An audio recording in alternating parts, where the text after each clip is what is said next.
Comet 3I Atlas is the third known object outside our solar system discovered by a NASA-funded telescope. What makes you think 3I Atlas could actually be an alien spacecraft? If it's a solid object, it has to be quite large to reflect as much sunlight as we detect. But the main unusual aspect of it is that it's moving on a very special trajectory that lines up with the orbit of the Earth around the sun. It will get closest to the sun when we won't be able to see it because we will be exactly on the opposite side of the sun.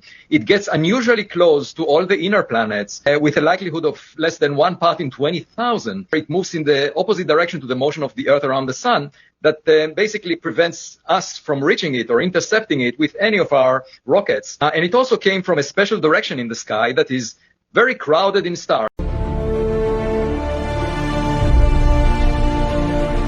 Do you hear about that object that's hurtling towards Earth at like 130,000 miles an hour? No, that might solve all our problems. Some intergalactic object. There's this guy, Avi Loeb. He's a professor at Harvard that believes it might be an alien probe. Wow. And he was talking about the odds of this thing being in the trajectory that it is, entering into our solar system in a direct path with Earth. The odds are extremely low. And at the place where it's doing it, it's when the Earth is the opposite side of the sun, so it's coming from behind the sun. So it makes it difficult to detect, and that this object is in a direct line to come to Earth in 2027. They had just caught an object from interstellar space. They named it 3I/Atlas.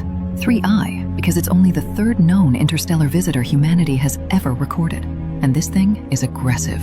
It's flying at over 200,000 kilometers per hour, fast enough to go around Earth in minutes, fast enough to reach the moon in a couple of hours. And based on its speed, it's probably been traveling for millions, maybe billions of years. Then it got stranger. Astronomers traced its path backwards, and it doesn't seem to come from the same quiet neighborhood our sun lives in.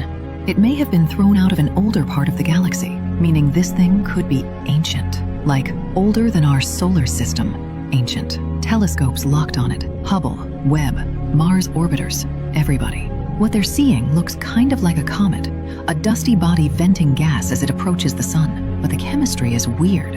Instead of acting like comets we know, it's releasing huge amounts of carbon dioxide, not the usual water vapor. That suggests it formed somewhere extremely cold, around a star that might not even exist anymore. Here's why that matters. This isn't just a rock passing by. This is physical material from another star system, flying right through ours, right now. And we're watching it in real time. On October 29th, 2025, today, if you're hearing this on release, 3I/Atlas hits perihelion, its closest pass to the sun. That moment is violent. It could shatter, it could survive. Then we lose sight of it behind the sun, and when it comes back out, we'll find out what we've really been looking at. Just ancient ice from another star, or the first visitor that wasn't born here.